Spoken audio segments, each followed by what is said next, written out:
Hello everyone, senang bisa bersua kembali untuk kesekian kalinya. Semoga kita semua selalu dalam keadaan sehat. Saya Pepeng Demarto, mahasiswa Universitas Terbuka, salah satu teman kalian. Dan hari ini saya punya sesuatu yang saya dapat beberapa pekan terakhir. Sedikit cerita, sedikit basa-basi yang mungkin akan sedikit berguna untuk saya dan teman-teman. Dan apa yang saya pelajari hari ini dia. Media sosial merupakan platform digital yang diciptakan dengan tujuan agar manusia bisa saling berinteraksi dan bersosialisasi. Di dalamnya kita dapat dengan mudah mendekatkan yang jauh, memudahkan yang sulit, semisal urusan komunikasi dan urusan perihal pekerjaan. Selain itu, kita juga menemukan berbagai macam hal yang menarik perhatian dan yang menggugah perasaan. Media sosial berhasil mencuri perasaan kita dan membawa perasaan itu serta keseluruhan diri kita kemanapun dia mau. Sama seperti waktu kita jatuh cinta dibuat nunu mereka pe. Beberapa waktu terakhir kita sedang diramaikan dengan salah satu tren di media sosial, yaitu flexing atau show off.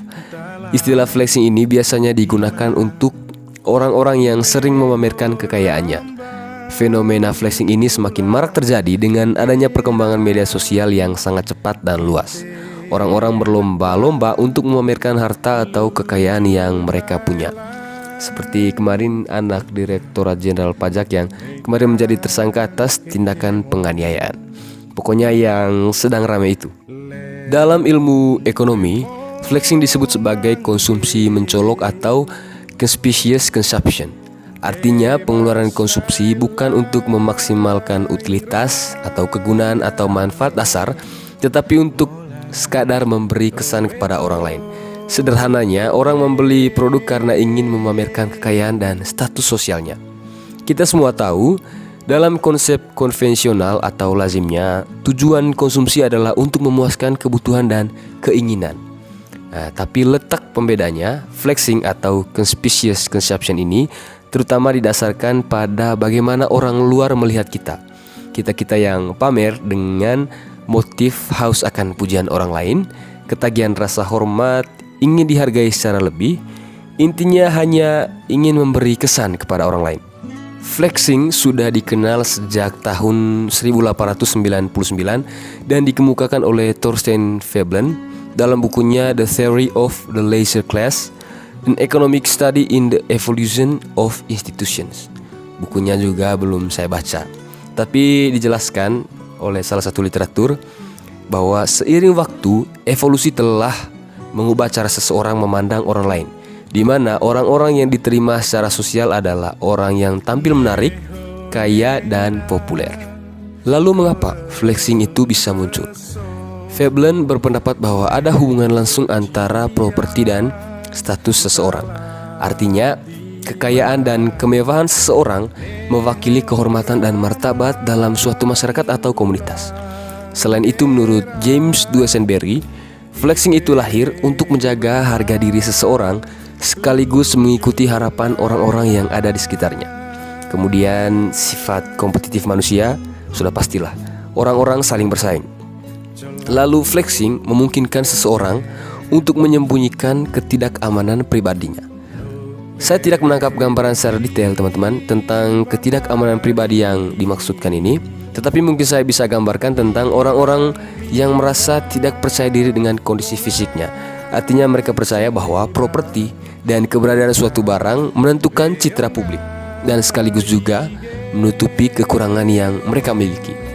Lalu alasan yang lain adalah iklan. Iklan yang beredar di media sosial dan televisi juga punya pengaruh yang sangat besar terhadap lahirnya flexing. Bagian ini bisa saya jelaskan secara teoritis nanti di video selanjutnya teman-teman ya. Ada analisis yang sangat menarik dari Alvin Toffler mengapa iklan ini sangat berpengaruh terhadap proses pertumbuhan dan perkembangan kita sehari-hari. Dan mungkin juga akan memakan cukup banyak waktu. Dampak flexing akan saya jelaskan di kesempatan berikutnya. Nah teman-teman, bagian terakhir hari ini satu hal luar biasa yang saya ingat dan saya dapat dari apa yang saya ceritakan di atas.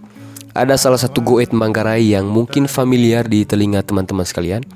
Oh ya, goet adalah salah satu istilah bahasa daerah Manggarai yang artinya pribahasa teman-teman. Dan goetnya seperti ini.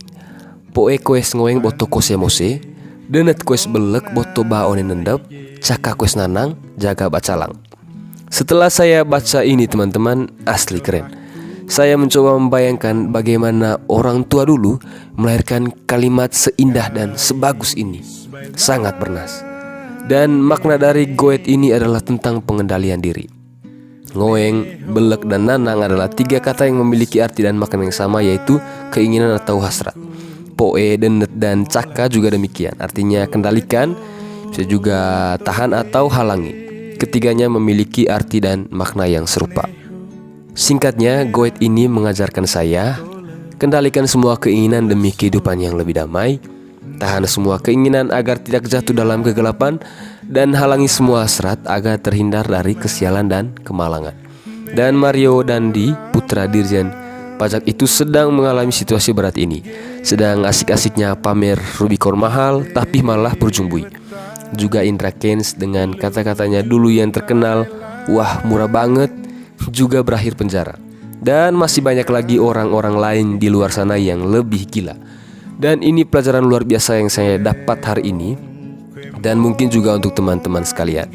Artinya semua yang kita punya di dunia ini sifatnya sangat semu, sementara dan tidak kekal. Apa yang saya miliki saat ini bisa saja hilang dalam sekejap. So jangan sampai di antara kita ada yang flexing, show off, atau pamer ya teman-teman ya.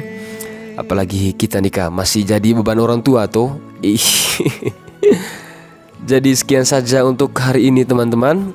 Terima kasih banyak sudah mau dengan ikhlas dan tulus meluangkan waktunya mendengarkan basa-basi saya yang sangat panjang ini. Dan kita Sobat Merdeka, your freedom is your heart and your mind. Sampai ketemu besok.